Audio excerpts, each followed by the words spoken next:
इस कार्यक्रम के प्रायोजक कृषि एवं किसान कल्याण मंत्रालय एवं कृषि सहकारिता एवं किसान कल्याण विभाग।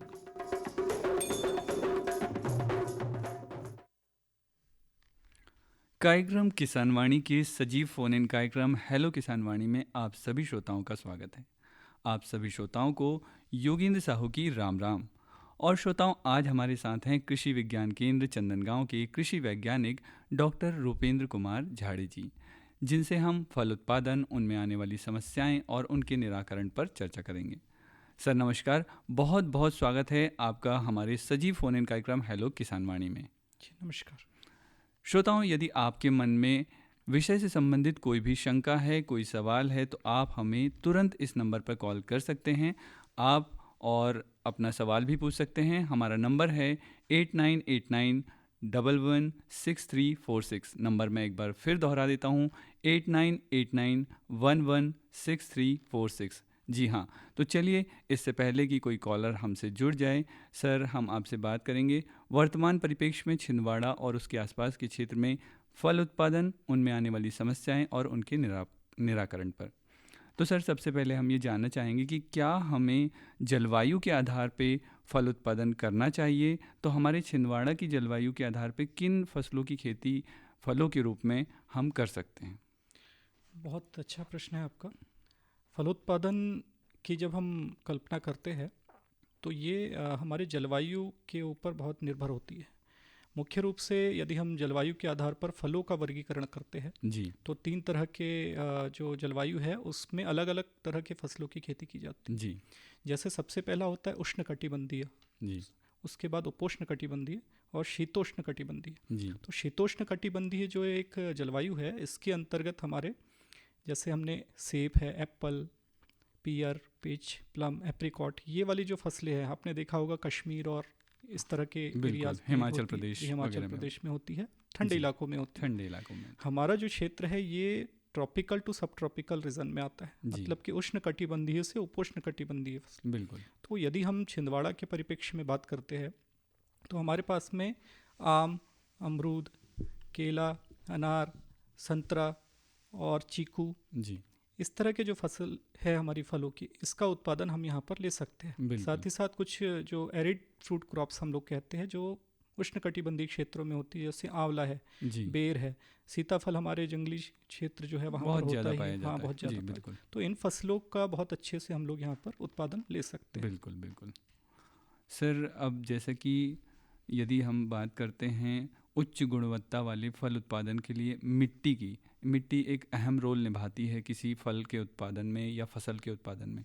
तो फल के उत्पादन के लिए कौन सी मिट्टी सर्वोत्तम मानी गई है? देखो, मिट्टी में भी हमारे पास में भारी मिट्टी और हल्की मिट्टी, इस तरह से हम उसको वर्गीकृत करते हैं मोटा मोटी। जी तो इसमें जो फलोत्पादन की जब हम बात करते हैं तो मिट्टी की अलग अलग विशेषताएं होती हैं, जी जिसमें हम आदर्श मिट्टी को यदि हम देखते हुए चलते हैं तो लगभग उसमें 45% जो है वो मिनरल मैटर होना चाहिए। अच्छा 5% उसमें कार्बन, ऑर्गेनिक कार्बन हम लोग कहते हैं, कार्बनिक पदार्थ की मात्रा ये बिल्कुल। होनी चाहिए। ये इसके एक आदर्श मिट्टी, यदि बागान लगाने की हम बात करें, फलोद्यान लगाने की बात कर रहे हैं तो ये होना चाहिए। साथ ही साथ उसमें 25% वातायन का स्थान होना चाहिए, 25% जो है हमारे जल का स्थान होना चाहिए, जिसको हम मॉइस्चर कहते हैं। तो इस बिल्कुल तरह से 100% का ये एक तरह का ग्लोब बनता है। इसी तरह की मिट्टी में हम अपने फलोत्पादन को कर सकते हैं। और बिल्कुल। जब हम बात करते हैं कुछ उसकी केमिकल प्रॉपर्टीज़ की, जी तो केमिकल प्रॉपर्टीज़ में सबसे महत्वपूर्ण होता है पीएच। हाँ, पीएच मान। पीएच मान, जी ये पीएच मान जो होता है ये एक स्केल होती है जिसमें 0 से लेकर के हमारे पास में 14 तक के नंबर्स होते हैं। बिल्कुल। तो जो 7 नंबर का एक अंक होता पीएच है, मान होता हाँ है। पीएच मान होता है, वो सबसे अच्छी मिट्टी मानी जाती है, जिसमें सारे तरह के पोषक तत्व मौजूद होते हैं और वो पूरे के पूरे हमारे पौधे को मिल जाते हैं। बिल्कुल, इसीलिए हमारे किसान भाइयों को हम लगातार कहते हैं कि मिट्टी का परीक्षण करवाएं। बहुत ज़रूरी है। हमारे जितने भी किसान भाई इस कार्यक्रम को सुन रहे हैं, मिट्टी परीक्षण बहुत ज़रूरी है। मिट्टी जी परीक्षण जब तक आप नहीं कराएंगे तो हमको पता नहीं चलेगा कि हमारी मिट्टी में किस तत्व की अधिकता है और और किसकी किस कमी। तत्व की कमी है। बिल्कुल हाँ, तो ये जैसे नाइट्रोजन की हम बात करते हैं, मिट्टी में उपलब्ध रहती है पहले से, हाँ। लेकिन बहुत सारी जानकारी के अभाव में हम नाइट्रोजन के जो फर्टिलाइजर्स है जी उसको हम उसमें डाले जाते हैं। बिल्कुल। तो सर चलिए हम आगे इस विषय पर बातचीत जारी रखेंगे। उससे पहले लगता है हमारे साथ एक कॉलर जुड़ गए हैं, उनसे बातचीत कर लेते हैं, उनकी समस्या सुन लेते हैं। Hello hello. हेलो जी, अपना नाम बताइए, कहाँ से बोल रहे हैं आप? सर मैं बमनी आला पोस्ट परसोली से बात कर रहा हूँ सर, सतीश रघुवंशी। बिल्कुल रघुवंशी जी हमारे नियमित श्रोता हैं, तो बहुत बहुत स्वागत है आपका हेलो किसान वाणी में। अपना प्रश्न पूछिए, डॉक्टर साहब सुन रहे हैं। सबसे पहले सर डॉक्टर साहब को मेरी ओर से प्यार भरा नमस्कार पहुँचे। जी सर मेरा एक प्रश्न ये है कि सर खेत में हम केले के वृक्ष मतलब केला लगाना चाहते हैं, तो मैं डॉक्टर साहब से ये राय लेना चाहता हूँ मतलब किस प्रजाति का लगाएं जिससे हमको उत्पादन अच्छा मिले केले का। अच्छा प्रश्न है आपका। सबसे पहले आपको नमस्कार। हम नमस्कार। केले की यदि हम बात करते हैं तो केला एक मॉइस्चर लविंग प्लांट होता है। मतलब उसमें आप देखेंगे काष्ठ नहीं होता है, पूरा का पूरा शीत होता है, सबसे अधिक भाग उसका पानी से बना होता है। तो सबसे पहले हम ये देखें कि आप जहाँ केला लगाना चाह रहे हैं वहाँ पर पानी की भरपूर उपलब्धता हो, सबसे पहला ये है। और उसके बाद यदि हमारे क्षेत्र में केले की बात करते हैं, केले की वैरायटी की बात करते हैं, तो G9 वैरायटी जो है वो अच्छा यहाँ पर परफॉर्मेंस अभी कर रही है। तो G9 वैरायटी को आप अपने खेत में लगा सकते हैं, लेकिन मिट्टी परीक्षण जरूर कराएं और उसके बाद में पानी की उपलब्धता देखें। तो इस तरह से G9 वैरायटी, ग्रैंड नैने हम लोग उसको कहते हैं, इसका अपने क्षेत्र में उत्पादन हम कर सकते हैं। बिल्कुल, निश्चित ही सतीश जी आपको आपके प्रश्न का उत्तर मिल गया होगा, आपकी जिज्ञासा शांत हुई होगी। बहुत बहुत धन्यवाद आपका। और थैंक यू। चलिए सर, हम आगे बातचीत कर रहे थे। जैसा कि सर सरकार पूरी तरह से जोर दे रही है जैविक या प्राकृतिक खेती पर, और फलों में ये किस तरह से जैविक या प्राकृतिक दवाओं का इस्तेमाल हम कर सकते हैं, या कौन सी खाद हैं जिनको हम फलों में उपयोग ला सकते हैं? बहुत ही अच्छा प्रश्न है। जैविक और प्राकृतिक खेती की अवधारणा बहुत ही आज के समय में महत्वपूर्ण है। जब हम रसायनों का इतना ज़्यादा उपयोग करके हमारी खेती की जो परिदृश्य है उसको पूरा का पूरा हमने बदल दिया है, जी तो आज के समय में हमें महती आवश्यकता है कि हम जैविक और प्राकृतिक खेती के जो घटक है उनको अपनाते हुए खेती करें। फलोत्पादन में यदि हम बात करते हैं प्राकृतिक खेती से, तो सबसे बड़ा इसका जो एक घटक है वो है जीवामृत। अच्छा, प्राकृतिक खेती में जीवामृत एक इस तरह का घटक है जिसको हम अपने खेती में मिट्टी में यदि देते हैं जी तो वहाँ पर जो हमारे सूक्ष्म जीव है, लाभकारी सूक्ष्म जीव, उनकी उपलब्धता बढ़ जाती है। बिल्कुल। और इसको बनाने का तरीका बहुत ही सामान्य है। किसान भाई इसको, अभी बहुत सारे किसान भाई हमारे क्षेत्र के इसको उपयोग भी कर रहे हैं। अच्छा, जीवामृत को हम जब मिट्टी में देते हैं तो उसमें लाभकारी जीवाणु, लाभकारी फंगस, इनकी मात्रा बढ़ती है। अच्छा, जिससे कि मिट्टी के द्वारा होने वाले जो रोग है, जो हानिकारक सूक्ष्म जीव है, उनकी उपलब्धता कम हो जाती है। बिल्कुल सर, जीवामृत पे हम बात जारी रखेंगे। फिलहाल एक और कॉलर हमसे जुड़ गए हैं, तो चलिए इनका प्रश्न हम पूछ लेते हैं। Hello hello. नमस्कार महोदय। नमस्कार हेलो जी, आप कौन बोल रहे हैं? मैं किशोर अपना नाम गांव से बोल रहा हूँ सर, लोनिया जी करवल किशोर जी। मंदिर के पास छिंदवाड़ा से। बिल्कुल, किशोर सर, जी मेरा अपना प्रश्न प्रश्न है पूछिए। हाँ, कि मेरे खेतों में अमरूद के पेड़ लगे हैं, पर पहले बहुत फल आते थे, पर इस वर्ष क्या हुआ कि मक्खी भी लगी है और तनों में सफेद कीड़े लग गए हैं और पत्तियां भी पीली पड़ रही है। बिल्कुल। ये जो मक्खी है, फ्रूट फ्लाई हम लोग इसको कहते हैं, है ना। अमरूद में ये जब अमरूद का फल हरे से थोड़ा थोड़ा पीला होना चालू होता है, वो रंग परिवर्तित करता है, उस समय ये फल मक्खी आकर के उसके अंदर अंडे दे देती है। तो हमको शुरुआती अवस्था में नहीं पता चलता है, और जब धीरे धीरे रंग परिवर्तित होकर के उसके अंडे हैच कर जाते हैं, उधर अंदर इल्लियाँ बन जाती, जैसा अभी इन्होंने कहा सफ़ेद तरह की इल्लियाँ, वो इल्लियाँ बन जाती, वो अंदर ही अंदर उसको खाती है, और खा करके एक अवस्था आती जब फल नीचे गिर जाता है। तो इसके लिए हम जो फेरोमोन ट्रैप्स है इसका इस्तेमाल कर सकते हैं, वो बहुत ही कारगर है।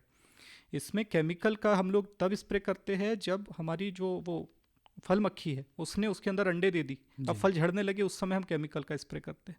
लेकिन वो केमिकल का स्प्रे आपका पूरा वेस्ट जाता है, उससे कोई कंट्रोल नहीं होने वाला है। कंट्रोल हमको तब करना है जब हमारा अमरूद का फल रंग परिवर्तित करे, हरे से थोड़ा सा पीला होना चालू होता है, उसी समय ये आकर के अंडे देती है। तो इसमें फेरोमोन ट्रैप का आप इस्तेमाल करें। 1 हेक्टेयर के पीछे 20 फेरोमोन ट्रैप हम लोग लगा दे तो उससे निराकरण इसका कर सकते हैं। और बिल्कुल। जो फल गिरे हुए होंगे उनको बिल्कुल वहाँ पर अपने जो बगीचा है वहाँ पर छोड़े ना, क्योंकि ये जो गिरे हुए फल है ये इसी के अंदर में अपने अंडे और ये एक तरह से स्थान बना लेती है। अच्छा। और फिर धीरे धीरे धीरे धीरे आप देखेंगे कि पूरे के पूरे जो फल है वो झड़ना चालू है। ये अच्छा। सबसे बड़ा लॉस करते हैं, ये इसी को हम लोग इकोनॉमिक लॉस कहते हैं। अच्छा जी। बिल्कुल, निश्चित ही इनकी जिज्ञासा शांत हुई और इनका उत्तर इन्हें मिल गया है। और सर हम बात कर रहे थे जीवामृत पर, जी तो आप जीवामृत बनाने का कुछ तरीका बता रहे थे। जी हाँ, जीवामृत ये बहुत ही अच्छा कॉन्सेप्ट है। इसको बहुत सारे किसान भाई अपना रहे हैं। धीरे धीरे हमारे मिट्टी को बढ़ाना है, मिट्टी की गुणवत्ता को बढ़ाना है। जी। जो सूक्ष्म जीव, लाभकारी सूक्ष्म जीव लगातार रसायनों के उपयोग से हमने खत्म कर दिए, उनकी उपलब्धता बढ़ानी है हमको। तो ये सामान्य से इसकी एक विधि होती है जिसमें हमको 200 लीटर का ड्रम लगता है, लगभग 10 किलो हमको गोबर लगता है, 10 लीटर हमको कम से कम गौमूत्र चाहिए, जी। और उसके बाद में दाल चाहिए, दाल का बेसन बनाते हैं जो हम लोग, जी, बेसन बेसन चाहिए। चाहिए, जी हाँ, और बिल्कुल। गुड़ चाहिए हमको। गुड़। तो इसको एक 200 लीटर के ड्रम में मिलाया जाता है और लगभग 5 दिनों में ये तैयार होता है। बिल्कुल। डाल करके, मिला करके, मिक्स करके उसको रख दिया जाता है। और उसको हर सुबह, मतलब 5 दिन है तो हर सुबह आकर के 10 बजे समथिंग आप उसको एक घड़ी की दिशा में घुमाएंगे जी। और फिर से उसको ढक करके रख देंगे। धूप में नहीं बिल्कुल। रखे, एक ऐसे स्थान पर रखे, छायादार स्थान पर उसको रखे। तो 5 दिनों के बाद में 6वें दिन ये तैयार हो जाता है। बिल्कुल। तो ये एक तरह से कंसोर्शियम का काम करता है। कंसोर्शियम मतलब ये होता है कि बहुत सारे लाभकारी जीवाणु, लाभकारी जो सूक्ष्म जीव है वो हमारे इसमें बन गए हैं। बन गए। और जब हम इसको मिट्टी में देते हैं, इसका छिड़काव हम करते नहीं हैं। छिड़काव नहीं करेंगे इसका। अच्छा। इसका छिड़काव नहीं होता, ये सीधे मिट्टी में दिया मिट्टी जाता में है। दिया जाता मिट्टी है, में दिया बिल्कुल। जाता है। तो पौधे के पास की जो हम लोग कहते हैं उसको below of the plant canopy, जहाँ अच्छा। पर 12 बजे जब हम खड़े होते हैं धूप सीधे सीधे हमारे सर के ऊपर पड़ती है। तो बिल्कुल। वैसा ही वो पौधे का जो छत्र होता है उसकी छाया जो हमारे जमीन पर पड़ती है हाँ। वो उसका एक्टिव राइजोस्फीयर होता है। जी। वहाँ पर हम इसको प्रदान करेंगे, 3 से बिल्कुल। 5 लीटर उसको दे दें। बिल्कुल, बहुत अच्छी बात बताई सर आपने जीवामृत के बारे में। चलिए एक कॉलर और जुड़ गए हैं हमारे साथ, इनकी समस्या सुन लेते हैं हम। हेलो। हेलो जी, अपना नाम बताइए। हेलो। मयंक नांगवंशी, मुकाम तुमड़ी, हनुमान के पास से। जी मयंक जी, अपना प्रश्न पूछिए, डॉक्टर साहब सुन रहे हैं। हमारा ये प्रश्न है सर, एलसी की एलसी किस प्रकार की करे सर? मयंक जी, आपकी आवाज़ थोड़ी स्पष्ट नहीं आ रही है, एक बार फिर से प्रश्न दोहराएं। हेलो। सेफ्टी खेती किस प्रजाति की करे? कौन सी फसल कह रहे हैं आप? Hello sir. हाँ हाँ, हाँ, बोलिए। फसल का नाम बताइए, कौन सी फसल में? हेलो जी मयंक जी, लगता है इनसे संपर्क टूट गया, इनकी आवाज़ स्पष्ट नहीं थी। चलिए कोई बात नहीं, हम अपनी बात को आगे बढ़ाते हैं। और सर, जैसा कि हमने सुना है कि प्रमाणित नर्सरी से ही हमें पौधे लाने चाहिए, खासकर कि फलों के, तो उनकी क्या विशेषता होती है उस बारे में आप थोड़ा सा विस्तार में बताएं। जी बिल्कुल, अभी ये जो इनसे कनेक्शन टूट गया हमारा, ये भी उसी संबंध से बात कर रहे थे। फसल का नाम नहीं बता पाए कि किस हाँ। फल में कह रहे हैं। तो इसमें जो वैरायटीज़ होती है, जी आज के समय में हम लोग ग्राफ्टेड मटेरियल इस्तेमाल करते हैं। तो बिल्कुल। ये ग्राफ्टेड मटेरियल मतलब जो पहले के समय में हम सामान्य भाषा में कहते हैं कलमी पौधा, हाँ है ना। कलमी पौधा मतलब ग्राफ्टेड या बडेड प्लांट जी होता है। बिल्कुल। तो ये ऐसे स्थान से हमको चयन करना चाहिए जो प्रमाणित हो।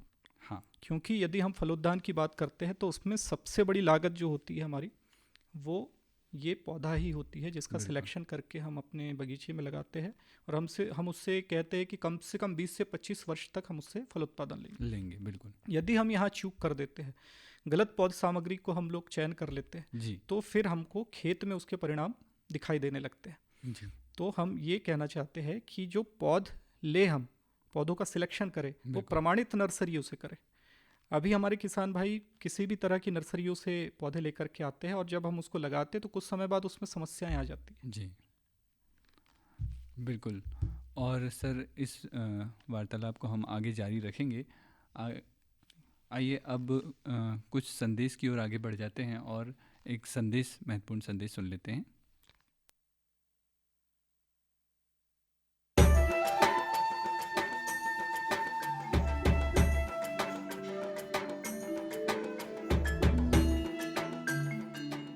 ये जो हरे भरे पेड़ और उन पर लगे गुच्छेदार फल दिखाई दे रहे हैं, ये वास्तव में हमारे किसान भाइयों के आर्थिक और सामाजिक जीवन में सुख समृद्धि के रंग भरने की क्षमता रखते हैं। ऑयल पाम की खेती से किसान सामान्य फसलों की तुलना में कम लागत एवं मेहनत से अधिक आय प्राप्त कर सकते हैं। इसके माध्यम से किसान खाद्य तेलों का उत्पादन बढ़ाकर देश के विकास में अपनी भागीदारी सुनिश्चित कर सकते हैं। लेकिन ये सब कैसे संभव है, आज इसी के बारे में बताएंगे अपने किसानों को। ऑयल पाम एक बहुमुखी तेल है जिसके कई अलग अलग गुण और कार्य हैं जो इसे बेहद उपयोगी और व्यापक रूप से इस्तेमाल किया जाने वाला बनाते हैं। ऑयल पाम के फल से सबसे अधिक तेल प्राप्त होता है। प्रति हेक्टेयर 20 से 25 टन फलों की उपज देने वाले इसके पेड़ परिपक्व होने के बाद लगभग 30 साल तक फल देते रहते हैं। यही नहीं, इन पेड़ों के बीच अंतर्वर्ती फसलें उगाकर किसान दोहरी आय भी प्राप्त कर सकते हैं। इसके अतिरिक्त सरकार की ओर से भी इसकी खेती के लिए काफी सहायता उपलब्ध करवाई जाती है। भारत सरकार की ओर से 2021-22 में खाद्य तेलों पर राष्ट्रीय खाद्य तेल मिशन, तेल palm national mission on edible oils, oil palm NMEO-OP की शुरुआत की गई। इसके अंतर्गत किसानों को ऑयल पाम की पौध सामग्री, अंतर्वर्ती खेती एवं रखरखाव, ड्रिप सिंचाई, डीजल, बिजली, सोलर पंप सेट, बोरवेल, फल कटाई उपकरणों एवं पुराने पौधों की पुनः रोपाई के लिए सब्सिडी प्रदान की जाती है। इस मिशन के अंतर्गत किसानों को 1 से 5 लाख तक की राशि प्रति हेक्टेयर की वित्तीय सहायता उपलब्ध कराई जाती है। सरकार द्वारा ऑयल पाम की पौध सामग्री के लिए 20 से 29 हज़ार रुपये प्रति हेक्टेयर की सहायता मिलती है। इसके अलावा भी सरकार पहले 4 साल तक 42,000 रुपये प्रति हेक्टेयर की सहायता अंतर्वर्ती फसल एवं रखरखाव के लिए भी मुहैया कराती है। इस मिशन के अंतर्गत ड्रिप सिंचाई के लिए 30,000 रुपये प्रति हेक्टेयर की सहायता अतिरिक्त दिया जाता है। साथ ही किसानों के लिए फसल कटाई मशीन और ट्रैक्टर ट्रॉली की खरीद के लिए भी सहायता का प्रावधान है। कुछ किसानों के मन में ये शंका है कि ऑयल पाम के पेड़ों की सिंचाई के लिए अधिक मात्रा में पानी की आवश्यकता होती है। ये पर्यावरण के लिए ठीक नहीं है। कुछ ये भी कहते हैं कि ये धरती के उपजाऊपन के लिए भी हानिकारक हैं। किंतु जिन किसानों को ऑयल पाम की खेती से आज लाखों रुपए की वार्षिक आय प्राप्त हो रही है, उनका कहना है कि ये सारे संचय निराधार हैं। ऑयल पाम का खेती में धान और गन्ने से कम पानी लगता है। इसमें गवर्नमेंट का तरफ से ड्रिप सिंचाई के लिए पैसा भी दिया जाता है। मैंने 2015-16 से ऑयल पाम की खेती की है और इससे पर्यावरण को कुछ नुकसान है ही नहीं। और इनका जो पेड़ पौधा होता है, इनसे हम मल्चिंग भी यूज करते हैं और इनका यूज से हम काफ़ी सारा ज़मीन में नमी लेते हैं। और इनके अंदर इंटरक्रॉप जो है, जो कपास वगैरह लगाते हैं तो हम डबल गुण आय लेते हैं और अच्छा रहता है। ऑयल पाम की खेती के लिए मुझे सरकार ने पौधे सीडलिंग देते हैं। वो जब बड़ा हो जाता है, जो फल जो देता है, हर महीने सरकार उसी फल खरीदने के लिए एक रेट बना के देते हैं। वही रेट पे कंपनी खरीद लेते हैं। मैं काट के इकट्ठा कर देता हूँ, कंपनी उठा के लिए जाते हैं। ऑयल पाम के लिए सरकार उत्पादों की तत्काल खरीद करती है। साथ ही सरकार एक वायबिलिटी मूल्य भी घोषित करती है, ताकि यदि भाव अचानक गिर जाए तो उस अंतर का भुगतान सरकार किसानों को करती है। सच तो ये है कि ऑयल पाम की खेती हमारे किसानों को और अधिक समृद्ध और ग्रामीण अर्थव्यवस्था को और अधिक सशक्त बना रही है। आप भी इसकी खेती और सरकारी सहायता का लाभ उठाएं और अपनी आर्थिक स्थिति को बेहतर बनाएं।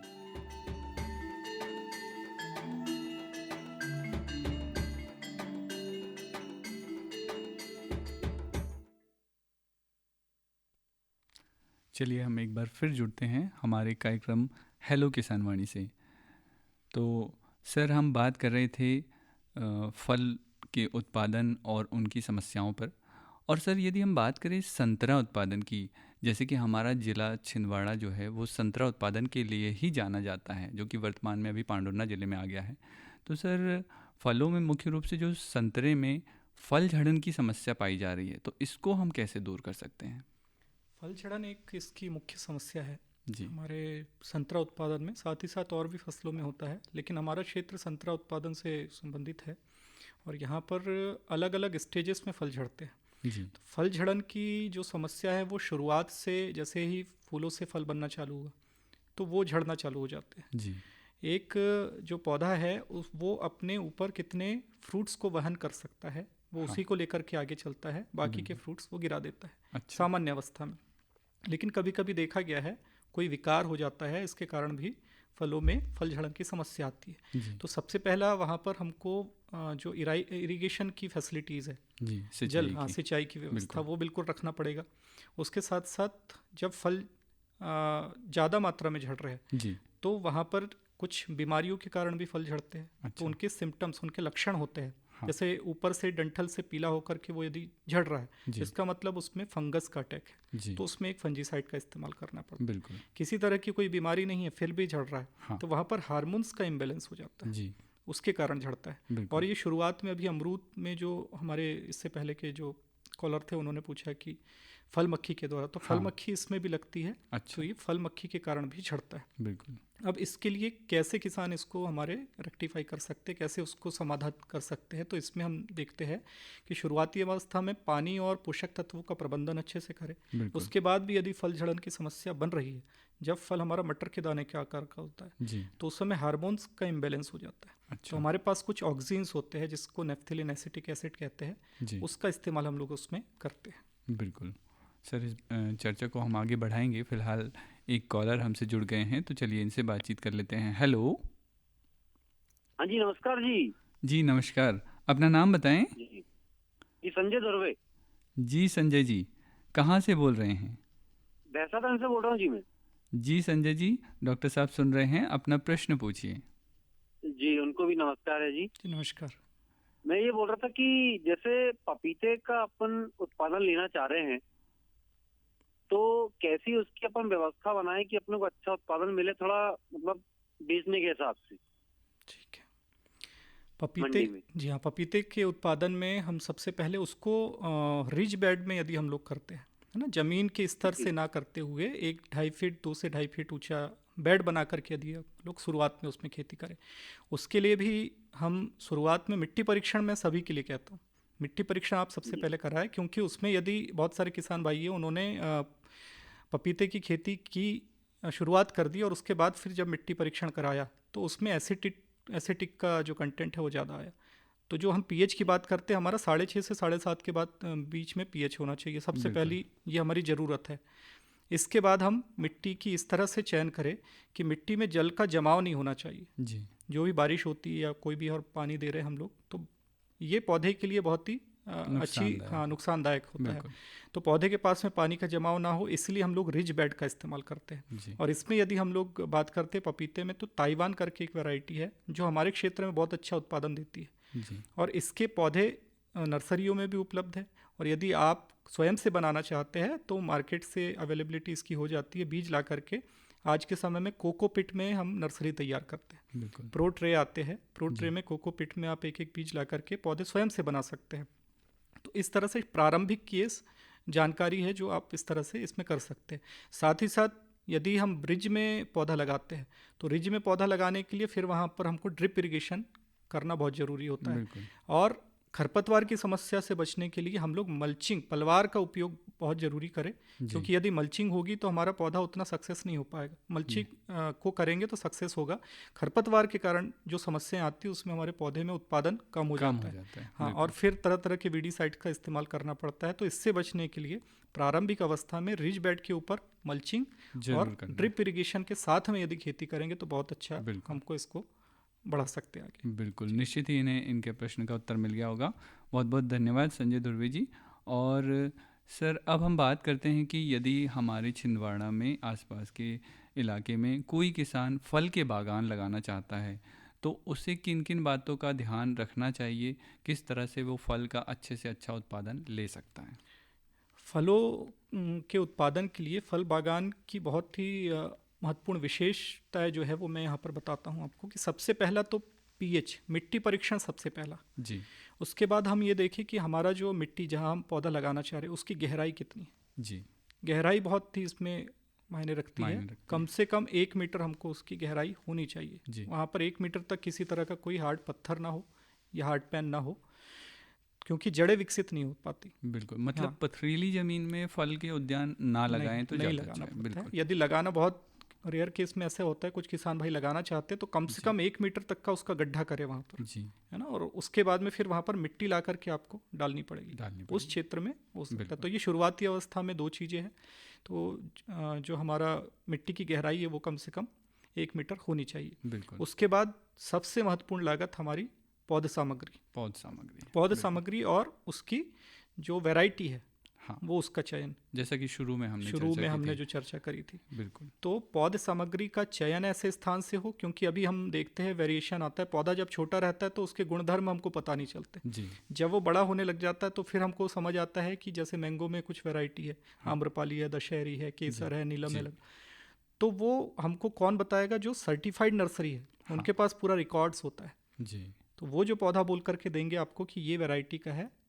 तो इसीलिए हम चाहते हैं कि जो सर्टिफाइड नर्सरी है बिल्कुल। उससे ही पौधा लेना तो चाहिए। हमारे किसान भाइयों प्रमाणित नर्सरी जाना है और प्रमाणित वहीं नर्सरी से जाना, ही पौधा वहाँ खरीदना से ही है। पौधा लें। बिल्कुल। संतरे में भी ये संतरा उत्पादन के जो हमारे किसान भाई हैं उनसे भी मेरा अनुरोध है, क्योंकि जी। अभी उस क्षेत्र में जो हमारा पांडुरना संसद क्षेत्र है वहाँ पर पौधों में ही शुरुआत से ही पीला पड़ना और ये सब चीज़ें चालू हो जाती। बिल्कुल, दूसरी जो बात है इसमें कि पौधा लगाने के लिए जो हम लोग गड्ढे करते हैं, जी। किसान भाई गड्ढा करता है, उसमें लगभग 75 सेंटीमीटर का हम लोग रिकमेंड करते हैं। 95 सेंटीमीटर का गड्ढा होना चाहिए। बिल्कुल, उसको भरा जाता है, जिसमें हमारे पास में वर्मी कंपोस्ट हो, तो उसके साथ जी। दीमक ना लगे इसलिए उसमें हम डस्टिंग करते हैं। क्लोरोपाइरीफास का एक डस्ट मिलता है, बिल्कुल। उसके साथ में कुछ नीम की खली डालते हैं हम लोग उसमें, हाँ, और सिंगल सुपर फास्फेट का उसमें इस्तेमाल शुरुआती अवस्था में करते हैं जड़ों के इसके लिए। लेकिन गड्ढे यदि हमको करना है तो गड्ढे करने का समय होता है अप्रैल का समय। जी, पहले ही रेखांकन करके हम उसमें गड्ढे कर देते हैं। वो इसलिए करते हैं क्योंकि अप्रैल और मई में जो टेम्परेचर ज़्यादा होता है, जी। उसके कारण यदि वो गड्ढे में किसी तरह के कोई स्पोर्स हो, हाँ। कोई कीट के शंखी हो, कुछ हाँ। हो, तो वो सब तो उससे पूरी तरह से गर्मी से नष्ट हो जाते हैं। हाँ, तो वो उस बिल्कुल। समय हम गड्ढे करके रख देते हैं। और बिल्कुल। सबसे सर्वोत्तम समय हमारा फलों बागान का लगाने का जो होता है वो जुलाई अगस्त का समय है। बिल्कुल, इस समय हम लोग अपने पौधों को प्रोक्यूर करके लगाएं। दूसरी चीज़ इसमें एक ही आती है, जो हमारे किसान भाई पौधे लेकर के आते हैं, हाँ, किसी दूसरे स्थान से लाते हैं जी। और अपने स्थान पे जैसे ही उन्होंने खाली किया, ट्रक या टेम्पो में यदि पौधा लेकर के आते हैं और सीधे उन्होंने फील्ड में उसको लगा दिया। जी, तो ये ऐसा नहीं करना है, बिल्कुल, क्योंकि इससे उसमें स्ट्रोक लगता है अच्छा। कि वो पौधा किसी और स्थान में बना था तो वहाँ की वातावरण और वहाँ जलवायु की अलग जलवायु तरह की। अलग थी, बिल्कुल। अभी यहाँ पर आने के बाद में उसको एक्लिमेटाइज होना पड़ेगा। हाँ, वो अनुकूल ही नहीं हो पाया। अनुकूल नहीं हो पाएगा, तो कम से कम उसको 5 दिन आपको इस स्थान में रखना पड़ेगा। बिल्कुल, उसके बाद में आप उसको फील्ड में लगा सकते हैं। बिल्कुल। इस चर्चा को हम जारी रखेंगे। फिलहाल एक और कॉलर हमसे जुड़ गए हैं सर। हेलो, हेलो, हेलो जी, कौन बोल रहे हैं? अपना नाम बताइए। किशन लाल हुई के। जी, किशन लाल जी, हाँ कहाँ जी, से बोल रहे हैं आप? हेलो, भाटा लगा है जी। हाँ किशन लाल जी, अपना प्रश्न पूछिए। हाँ जी, भाटा लगा है, जो फूल आ रहा है फल नहीं रोक रहा है जी। किशन लाल जी, आज हमारे साथ जो डॉक्टर साहब हैं वो हम फलों पे बात कर रहे हैं, तो फलों से रिलेटेड यदि आपके पास प्रश्न हैं तो आप पूछ सकते हैं। हेलो, लगता है उनसे संपर्क टूट गया है सर, तो हम आगे बात करेंगे इस विषय पे। आप कि कुछ यदि कहना उन्होंने चाह रहे हैं? ये जी, प्रश्न जी, जी, पूछा है किसान बिल्कुल। भाई ने हमारे कि फूल के बाद में फल जो है झड़ जा रहे हैं या खराब हो जा रहे हैं, तो जी। उसमें एक शुरुआती अवस्था में जब फूल आने की स्थिति होती है तो ऊपर से जो हमारा फ्लैग लीव्स कहते हैं हम लोग, ऊपर की लीव्स नीचे डाउन हो जाती है और फल नहीं लगते, तो वो उसमें एक फ्रूट एंड शूट बोरर करके लगता है। जी। तो उसके लिए एक अग्निअस्त्र या नीमास जो नीम ऑयल है इसका स्प्रे आप कर देंगे तो वो ठीक हो जाएगा। जी, बिल्कुल। एक और हमारे साथ कॉलर जुड़ गए हैं, चलिए इनसे बात कर लेते हैं। हेलो, हेलो, हेलो जी, अपना नाम बताइए। जी, मैं राम स्वरूप बोल रहा था, इंदु ढाना सिंगोड़ी से। जी, राम स्वरूप जी, अपना प्रश्न पूछिए। मैं ये जानना चाह रहा था साहब कि मेरे पास 1-1.5-2 एकड़ जो जमीन है, बर्रा जमीन है जी, और फल संबंधी बात हो रही है, तो वो पानी भी उसमें थोड़ा कमी है। जी। तो मैं ये जानना चाह रहा था कि मैं कौन सा उद्यान इस पे लगा सकता हूँ जिससे मुझे अच्छा मुनाफा हो। बिल्कुल। हेलो। देखिए, इसका मिट्टी परीक्षण कराया है? नहीं, अभी तक तो नहीं कराए सर। बर्रा जमीन है लेकिन। जी जी। नहीं तो उसमें अभी इससे पहले हम जो चर्चा कर रहे थे ना कि फलोद्यान में यदि बर्रा ज़मीन है या हार्ड पैन आ जाता है तो उसमें पहले आपको गड्ढे करके एटलीस्ट 1-1 मीटर के वहाँ पर थोड़ा मिट्टी का समायोजन करना पड़ेगा, एक चीज़। दूसरी चीज़, यदि उसी मिट्टी में आप लगाना चाह रहे हैं तो हमारे पास में जैसे कस्टर्ड एप्पल है, जिसको हम लोग सीताफल कहते हैं, आंवला है, बेर है, बेल है, इनका उत्पादन आप वहाँ पर ले सकते हैं। तो एक बार पहले मिट्टी का परीक्षण करा करके पीएच देख ले। तो बर्रा है यदि तो 7 से ऊपर पीएच होगा तो 8 पीएच या 8.5 पीएच तक हम ये आंवला हो गया, बेर हो गया, इनकी खेती कर सकते हैं। व्यावसायिक रूप से आप इसमें आगे बढ़ सकते हैं। जी बिल्कुल। बहुत बहुत धन्यवाद रामस्वरूप जी। और आपने कॉल किया, आपकी समस्या निश्चित ही आपकी समस्या का निदान हो गया है। और आइए इससे पहले कि आगे बढ़ें एक संदेश हम सुन लेते हैं सर।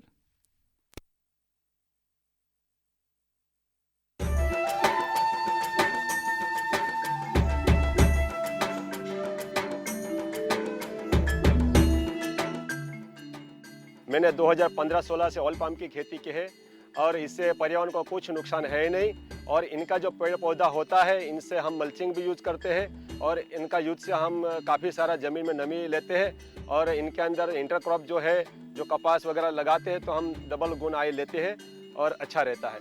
ऑयल पाम का खेती में धान और गन्ने से कम पानी लगता है। इसमें गवर्नमेंट का तरफ से ड्रिप सिंचाई के लिए पैसा भी दिया जाता है। ऑयल पाम की खेती के लिए मुझे सरकार ने पौधे सीडलिंग देते हैं। वो जब बड़ा हो जाता है, जो फल जो देता है, हर महीने सरकार उसी फल खरीदने के लिए एक रेट बना के देते हैं। वही रेट पे कंपनी खरीद लेते हैं। मैं काट के इकट्ठा कर देता हूँ, कंपनी उठा के लिए जाते हैं। और आइए एक बार फिर जुड़ जाते हैं और देखिए एक और कॉलर हमसे जुड़ गए डॉक्टर साहब, तो इनसे बातचीत कर लेते हैं। हेलो। हेलो जी, अपना नाम बताएं। जी मैं राजू यादव, ग्राम उपरहेका, श्रीरामपुर डेरा, सरीला, राठ, मुस्करा, हमीरपुर, बुंदेलखंड से। जी जी जी जी राजू यादव जी, अपना प्रश्न पूछिए। जी डॉक्टर साहब, ये कह रहे हैं कि जो हमारा बगीचा लगा हुआ है उसमें अमरूद के पौधे लगे हुए हैं, उसमें जो फल आते हैं तो उसमें कीड़े लगते हैं। जी अभी इससे पहले मैंने बताया, एक कॉलर उन्होंने भी सेम प्रश्न पूछा था। वो जो कीड़े आप देखेंगे उसके अंदर में सफ़ेद सफ़ेद इल्लियाँ दिखाई देगी आपको जब वो नीचे गिर जाता है। जी। या तोड़ करके देखेंगे तो वो फ्रूट फ्लाई है, इसको फल मक्खी कहते हैं हम लोग। ये फल मक्खी हमारे फ्रूट के अंदर अंडे दे करके और चली जाती है। तो जब वो अंडे फूटते हैं तो वो उसके अंदर से इस तरह की मैगट्स या इल्ली हम लोग कहते हैं वो निकलती। तो हमको कंट्रोल करना है फल मक्खी को। तो फल मक्खी के लिए हमने बताया, यदि आप 1 हेक्टेयर में यदि इसकी खेती कर रहे हैं तो 20 हमको उसमें जो फेरोमोन ट्रैप है वो लगाना जरूरी है, उससे वो मैनेज होगी। हाँ, शुरुआत में। और ये भी कह रहे सर जी, जो पपीते के जो पेड़ लगे हुए उसमें अंदर से कीड़े कहाँ से पहुंच जाते अंदर वो फल में? पपीते के फलों के अंदर नहीं पूछते, ऊपर में जो उसकी सरफेस होती सफ़ेद तरह की, एक वो माइट कहते हैं हम लोग उसको, मिलीबग कहते हैं। वो मिलीबग उसमें लगती है, वो नीचे से पूछती है। तो आप जो पपीते का तना है उसमें कुछ ऐसा चिपचिपा पदार्थ लगा दे जिससे कि वो मिट्टी में रहने वाले जीव होते जाकर के ऊपर और फिर हमारे पपीते को नुकसान पहुंचाते। नहीं, हमने अभी जो पपीते की भी लगे हमारे बगीचे में उसमें हमने देखा है तो अंदर कीड़े मिले हैं उसके फल के अंदर। नहीं, वो हम वही कह रहे हैं, वो जो है वो जमीन से जाते हैं। तो आपको तने में एक ऐसा पदार्थ लगाना या फिर जमीन में जो जहाँ पौधा लगा हुआ है उसके कम से कम कैनोपी जो हम कह रहे हैं वहाँ पर एक क्लोरोपाइरीफॉस करके दवाई आती है, उसका ड्रेंचिंग कर दे। 2 ml प्रति लीटर के हिसाब से 3 से 5 लीटर वो जड़ों में दे देंगे तो वो आपकी समस्या समाधान हो जाएगी। बिल्कुल। राजू यादव जी, आपको निश्चित ही अपने प्रश्न का उत्तर मिल गया होगा। बहुत बहुत धन्यवाद आपका। और सर, आगे हम बातचीत कर रहे थे, समय अब कम बचा है, तो मैं आपसे जानना चाहूँगा कि संतरा उत्पादन में जो पौधे के तनों में गोंद नुमा एक पदार्थ निकलता है जिसको हम फाइटोप्थोरा कहते हैं, तो उससे संतरे का जो पौधा है वो पीले होकर मर जाते हैं, है ना? तो इससे ये क्यों हो रहा है और कैसे हम इससे निदान पा सकते हैं? ये बहुत बड़ी समस्या है अभी हमारे क्षेत्र में भी, जिसमें पौधे पीले होकर के सीधे सूखना चालू हो जाते हैं। जी। तो हम यहाँ पर देखेंगे कि सबसे पहला पौध सामग्री, पौध सामग्री जो होती है उसको ला करके अच्छी पौध सामग्री हम सिलेक्ट करें, सर्टिफाइड स्थान से सिलेक्ट करें और उसको लगाएं। दूसरी चीज़, ये ग्राफ्टेड या बडेड प्लांट होता है तो हमारे किसान भाई लगाते समय एक गलती करते हैं कि वो पूरा का पूरा पौधा हमारा जो गड्ढा बना है उसमें पूरा अंदर चला जाता है। अच्छा। सिर्फ ऊपर 2 से 3 पत्तियां दिखती है, तो जी। ऐसा नहीं करना है। वो बडिंग जहाँ से हुई है, जो स्थान है, वो हमेशा ज़मीन से 7 से 9 इंच ऊपर होना चाहिए, जी, जिसके कारण शुरुआत में ही हमारे पौधे पीले पड़ना चालू हो जाते हैं। बिल्कुल। उसके बाद जब हमारा बगीचे से फ्रूट निकल गए, फ्रूट निकलने के बाद एक हमको प्रूनिंग करना बहुत ज़रूरी है। कटाई छटाई करें। कटाई बिल्कुल। छटाई करने के बाद में बोडो मिक्सचर बनता है, बहुत आसान है, चूना और नीला तोता से मिलकर के बनाया जाता है। इसका एक स्प्रे करना बहुत ज़रूरी होता है। जी, तो इस तरह से हम इस फाइटोप्थोरा को रोक सकते हैं। बिल्कुल सर। उसी से मिलती जुलती एक और समस्या हमने देखी है संतरे में कि फूलों के ना आने की एक समस्या होती है, जिसको मृग बहार के अंतर्गत आती है, फूलों के नहीं आने की समस्या संतरा उत्पादन में।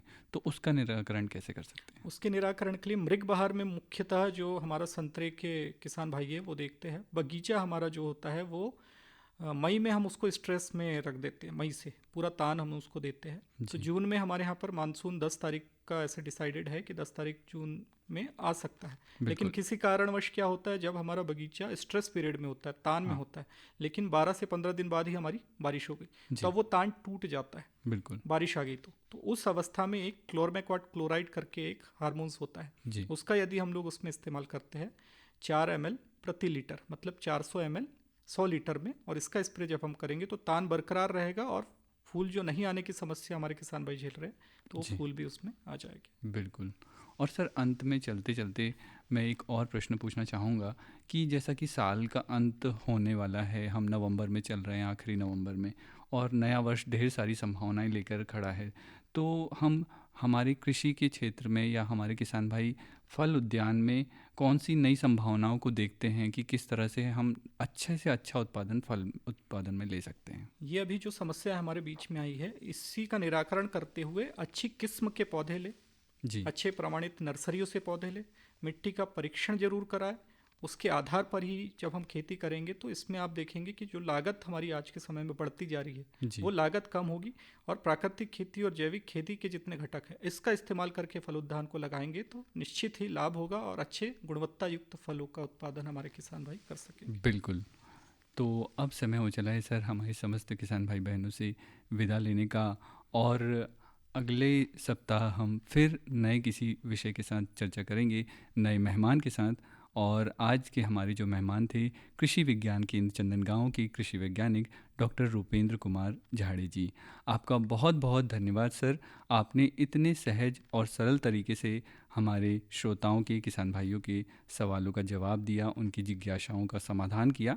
और श्रोताओं, अब समय है आपसे विदा लेने का। तो इस कार्यक्रम का संयोजन किया दीपांकर तिवारी ने, तकनीकी सहयोग था राजेश भारद्वाज का, अनिल सिंह का और अनिल सनोडिया का, प्रस्तुति सहयोग था सौरभ पटेल का। तो दीजिए इजाज़त आपके अपने योगेंद्र भैया को। राम राम, जय जवान जय किसान।